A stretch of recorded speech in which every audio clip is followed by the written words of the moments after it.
Hello friends, very very good afternoon. कैसे हो आप सभी? आई होप कि आप सब अच्छे होंगे। तो हमारे channel selection point with Pankaj में आपका स्वागत है। तो आइए आज हम आपके लिए अग्निपथ सीरीज़ 2 में यूपी ट्रिपल एससी वीडियो लेखपाल से संबंधित 15 क्वेश्चनों का संग्रह होगा, जो आपको बहुत ही इम्पोर्टेंट क्वेश्चन हैं, जो आपको पेपर में हेल्पफुल करेंगे। तो आइए हम बिना देरी की शुरुआत करते हैं, जिसमें आपसे पूछा गया है कि पहला क्वेश्चन कि किस देश में सर्वप्रथम अम्लीय वर्षा हुई थी। तो आपका पहला ऑप्शन है नॉर्वे, दूसरा है स्वीडन, तीसरा है इंग्लैंड, चौथा है फ्रांस। तो इसमें से आपका दूसरा ऑप्शन स्वीडन, स्वीडन में आपका अम्लीय वर्षा हुई थी।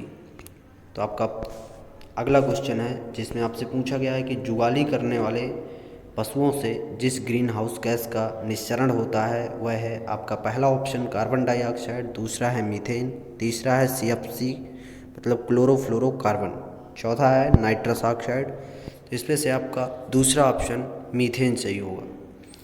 इसके बाद हम अगले क्वेश्चन पर चलेंगे, जिसमें आपसे पूछा गया है कि केंद्र सरकार ने वर्ष 2007 को घोषित किया है। आपका पहला ऑप्शन है कृषि वर्ष, दूसरा है जल वर्ष, तीसरा है वन्य जीव वर्ष, चौथा है महिला वर्ष। तो इसमें से आपका दूसरा ऑप्शन जल वर्ष, केंद्र सरकार ने 2007 को जल वर्ष घोषित किया था। वेरी इंपॉर्टेंट क्वेश्चन एग्जाम की दृष्टि से। इसके बाद हम अगले क्वेश्चन पर चलेंगे, बहुत ही इंपॉर्टेंट क्वेश्चन, जिसमें आपसे पूछा गया है कि बौद्ध ग्रंथ 16 महाजनपदों का उल्लेख करता है, कौन सा ग्रंथ है। तो आपका पहला ऑप्शन है उत्तर निकाय, दूसरा है खुद्दक निकाय, तीसरा है दीर्घ निकाय, चौथा है भगवती सूत्र। तो इसमें से आपका पहला ऑप्शन अंगुत्तर निकाय, और ये भगवती सूत्र में भी 16 महाजनपदों का उल्लेख मिलता है, जो कि ये जैन धर्म से संबंधित है। तो वेरी इंपॉर्टेंट क्वेश्चन। इसके बाद हमारा अगला क्वेश्चन है, जिसमें आपसे पूछा गया है कि अशोक के शिलालेखों में प्रयुक्त भाषा कौन सी है। तो आपका पहला ऑप्शन है संस्कृत, दूसरा है प्राकृत, तीसरा है पाली, चौथा है हिंदी। तो अशोक के शिलालेख प्राकृत भाषा में लिखे गए हैं। इसके बाद हमारा अगला क्वेश्चन है, जिसमें आपसे पूछा गया है कि बाल विवाह की प्रथा आरंभ हुई थी। तो आपका पहला ऑप्शन है मौर्य काल, दूसरा है कुषाण काल, तीसरा है गुप्त काल, चौथा है हर्षवर्धन काल। तो इसमें आपका दूसरा ऑप्शन कुषाण काल। कुषाण काल का सबसे महान शासक था कनिष्क। गुप्त काल चंद्रगुप्त मौर्य। हर्षवर्धन के समय में ह्वेन-त्सांग आया था यात्री, जिसे तीर्थयात्रियों का राजकुमार कहा जाता है, ध्यान रखिएगा। इसके बाद हमारा अगला क्वेश्चन है, जिसमें आपसे पूछा गया है कि यौधेय सिक्कों पर किस देवता का अंकन मिलता है। तो आपका पहला ऑप्शन है वासुदेव, दूसरा ऑप्शन है मित्र, तीसरा है इंद्र, चौथा है कार्तिकेय। तो इसमें से आपका चौथा ऑप्शन कार्तिकेय सही होगा। इसके बाद हमारा अगला क्वेश्चन है, जिसमें आपसे पूछा गया है कि चंद्रगुप्त के 9 रत्नों में से कौन फलित ज्योतिष से संबंधित था। तो आपका पहला ऑप्शन है अमर सिंह, दूसरा है छपड़क, तीसरा है कालिदास, चौथा है शंकु। तो इसमें से आपका दूसरा ऑप्शन छपड़क सही होगा। इसके बाद हमारा अगला क्वेश्चन है, जिसमें आपसे पूछा गया है कि गुप्त काल के किस अभिलेख का प्रारंभ नमो महादेवाय से होता है। वेरी इंपॉर्टेंट क्वेश्चन है, जो कि पिछले एग्जाम में पूछा भी जा चुका है। तो आपका पहला ऑप्शन है उदयगिरी गुहा लेख, दूसरा है करमतंडा अभिलेख, तीसरा है तुमैन अभिलेख, चौथा है भीतरी स्तंभ लेख।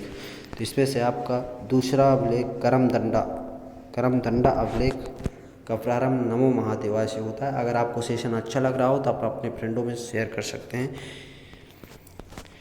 इसके बाद आपका अगला क्वेश्चन है, जिसमें आपसे पूछा गया है कि महमूद गजनवी का दरबारी इतिहासकार कौन था। तो आपका पहला ऑप्शन है हसन निजामी, दूसरा है उत्बी, तीसरा है फिरदौसी, चौथा है चंद्रवरदाई। तो इसमें से आपका दूसरा ऑप्शन उत्बी, महमूद गजनवी का दरबारी इतिहासकार उत्बी था। इसके बाद हमारा अगला क्वेश्चन है, जहां आपसे पूछा गया है वेरी इंपॉर्टेंट क्वेश्चन, जो कि पूछा जाता है हर एग्जाम में, वेंकटेश्वर मंदिर कहाँ स्थित है। तो आपका पहला ऑप्शन है आंध्र प्रदेश, दूसरा है मदुरई, तीसरा है हावड़ा, चौथा है उज्जैन।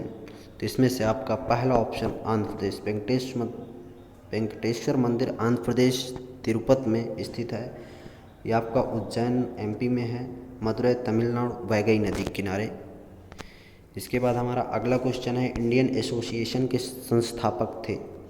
तो आपका पहला ऑप्शन है दादा भाई नेरोजी, दूसरा है वीजी तिलक, तीसरा है सुरेंद्रनाथ बनर्जी, चौथा है लाला लाजपत राय। तो इसमें से आपका तीसरा option Surendranath Banerjee Indian association के संस्थापक थे। दादा भाई नौरोजी ने धन निष्कासन का सिद्धांत दिया था। सर्वप्रथम आय की गणना इन्होंने ही की थी, जो कि 20 रुपये। दादा भाई नौरोजी को ग्रांड ओल्ड मैन कहा जाता है। वेरी इंपॉर्टेंट क्वेश्चन है दादा भाई नौरोजी। लाला लाजपत राय भारत के प्रथम ट्रेड यूनियन के अध्यक्ष भी थे। इसके बाद हमारा अगला क्वेश्चन है, जिसमें यही क्वेश्चन पूछा गया कि भारत ट्रेड यूनियन कांग्रेस के पहले अध्यक्ष कौन थे। तो आपका पहला ऑप्शन है लाला लाजपत राय, दूसरा है सत्यभक्त, तीसरा है NM जोशी, चौथा है महात्मा गांधी। तो इसमें से आपका पहला ऑप्शन लाला लाजपत राय पहले अध्यक्ष थे। इन्होंने उर्दू में वंदे मातरम लिखा था। महात्मा गांधी ने 1924 के बेलगाम कर्नाटक अधिवेशन की अध्यक्षता की थी। इसके बाद आपका अगला क्वेश्चन है, जिसमें आपसे पूछा गया है कि जिया तरंग आंदोलन कहाँ प्रारंभ हुआ। तो आपका पहला ऑप्शन है नागालैंड, दूसरा है त्रिपुरा, तीसरा है मणिपुर, चौथा है मिजोरम। तो इसमें जिया तरंग आंदोलन आपका तीसरा ऑप्शन मणिपुर में प्रारंभ हुआ था। तो अगर आप हमारे चैनल में नए हैं तो चैनल को सब्सक्राइब कीजिए और शेयर कीजिए, ताकि हमारे वीडियो की नोटिफिकेशन आपको सबसे पहले मिलती रहे। अगर आपको सेशन अच्छा लगा हो तो अपने दोस्तों में शेयर जरूर करिएगा। जय हिंद, जय भारत।